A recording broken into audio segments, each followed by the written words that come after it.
대한민국에서 가뚝이라는 이름은 단순한 기업 이상의 신뢰였습니다. 정직한 경영, 미담의 아이콘, 그리고 선대 창업주 함태호 명예회장이 평생을 바쳐 쌓아 올린 착한 기업이라는 거대한 성벽이었죠. 그런데 이 단단해 보이던 성벽에 지금 거대한 균열이 생기고 있습니다.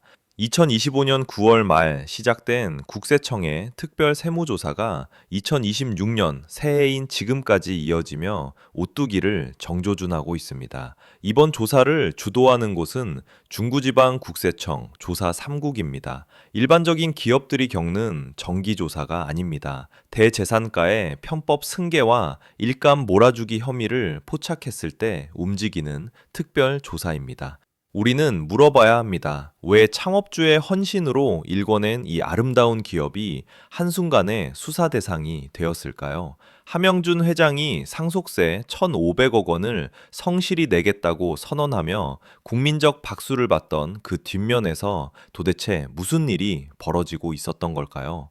그것은 단순한 세금 문제가 아닙니다. 3세 승계라는 거대한 파도 앞에서 창업주의 철학이 자본의 탐욕으로 대체되는 과정입니다. 가뚝이라는 가면 뒤에 숨겨진 일감 몰아주기와 사익 편취의 실체, 그리고 이 모든 것이 여러분의 식탁 물가와 어떻게 연결되는지 파헤쳐야 합니다.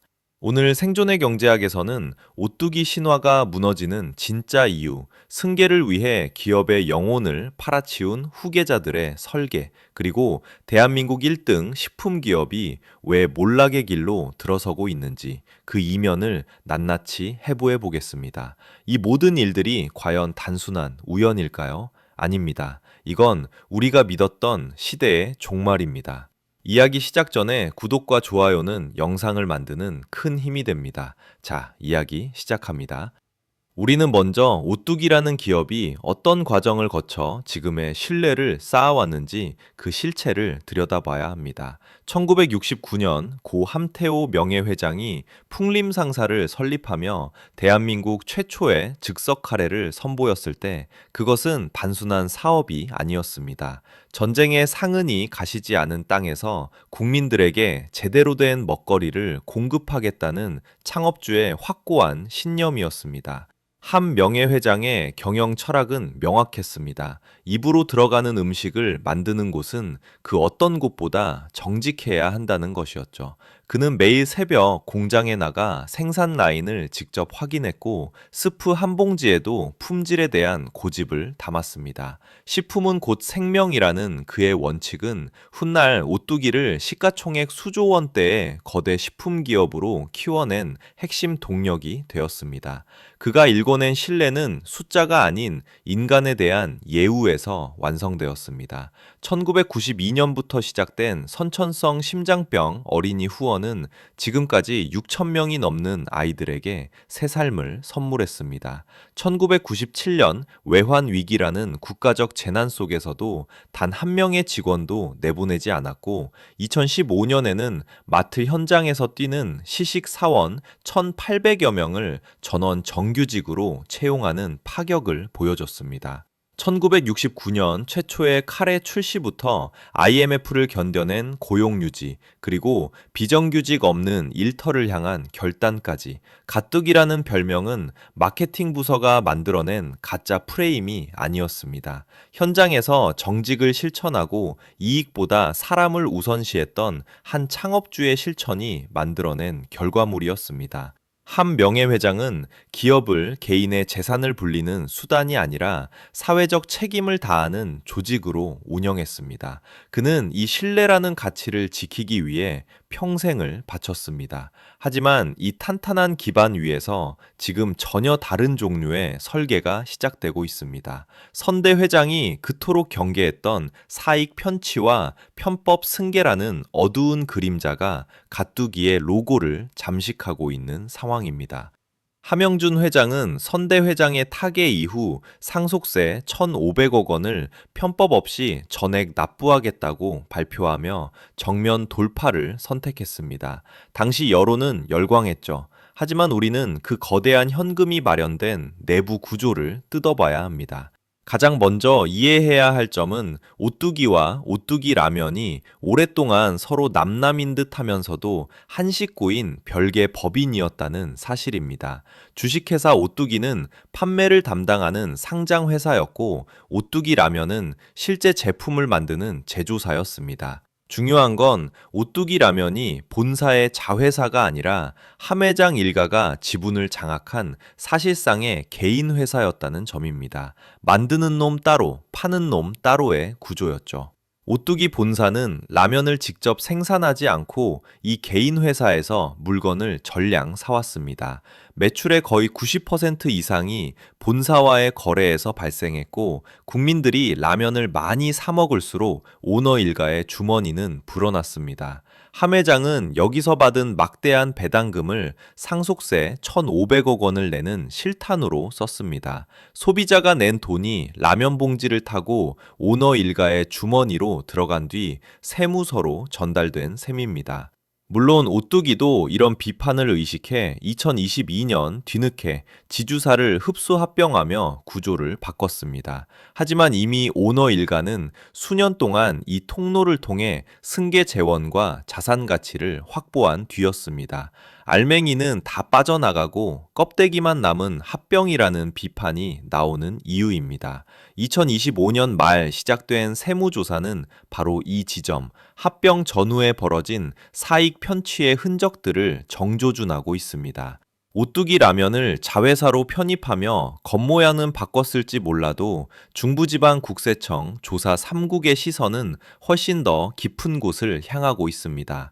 이번 특별 세무조사가 조준하는 본질은 단순히 라면 회사 하나가 아닙니다. 오뚜기라는 거대한 유통망을 플랫폼 삼아 함영준 회장의 사돈기업이나 친인척이 운영하는 수많은 관계사가 손쉽게 매출을 올리고 그 이익을 총수 일가의 배당금으로 챙겨온 십수년의 관행을 파헤치는 것입니다. 실제로 함 회장의 사돈기업인 면사랑 등은 오뚜기와의 거래를 통해 안정적인 성장을 이어왔습니다. 국민들이 미담을 믿고 제품을 구매하는 동안 그 이익의 상당 부분은 기업의 내실을 다지는 재투자가 아니라 총수 일가와 얽힌 거미줄 같은 관계사들의 주머니를 채우는 데 쓰였습니다. 국세청의 칼날은 단순히 세금 몇 푼을 더 거두려는 것이 아니라 이렇게 폐쇄적인 네트워크 안에서 벌어진 부당한 부의 이전과 사익 편취의 흔적들을 정밀 타격하고 있습니다. 오뚜기가 내부 승계와 지배구조 개편에 한눈을 팔고 있는 사이 정작 시장에서는 무서운 속도로 도태되고 있었습니다. 기업의 역량과 모든 자원이 오너 일가의 지배권을 강화하고 상속세 실탄을 마련하는 데 집중되다 보니 변화하는 시장 흐름에 대응할 골든타임을 놓쳐버린 것입니다. 이것이 2026년 현재 오뚜기가 직면한 가장 차가운 현실입니다. 오뚜기가 집안 싸움에 매몰된 사이 경쟁사들은 세계 시장을 점령했습니다. 삼양식품의 사례를 보십시오. 불닭볶음면이라는 확실한 아이템 하나로 전 세계를 휩쓸며 기업 가치를 폭발적으로 키웠습니다. 삼양은 수출 비중을 70% 이상으로 끌어올리며 내수 기업이라는 한계를 완전히 벗어던졌습니다. 반면 오뚜기는 어떻습니까? 여전히 매출의 대부분이 국내 시장에 머물러 있습니다. 내부 자금이 승계 자금으로 빠져나가는 동안 글로벌 시장을 개척할 과감한 투자도 파괴적인 신제품 개발도 멈춰 있었던 셈입니다.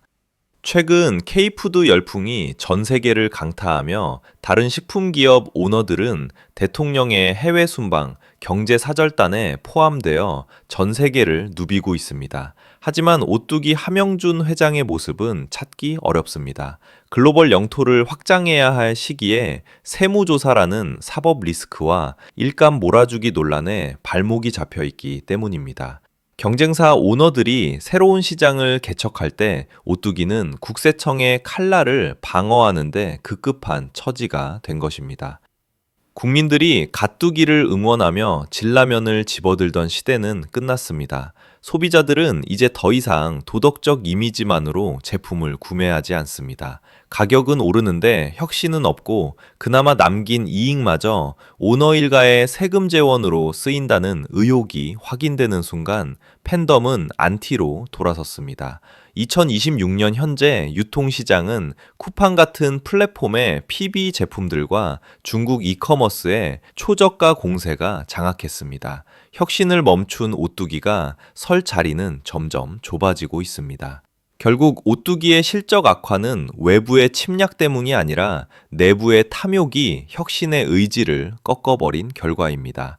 오뚜기의 사례가 우리에게 던지는 메시지는 매우 명확합니다. 지난 수십 년간 대한민국을 지탱해온 기업가 정신과 정직이라는 가치가 승계라는 현실적인 욕망 앞에서 얼마나 쉽게 무너질 수 있는지를 보여주는 뼈아픈 기록입니다.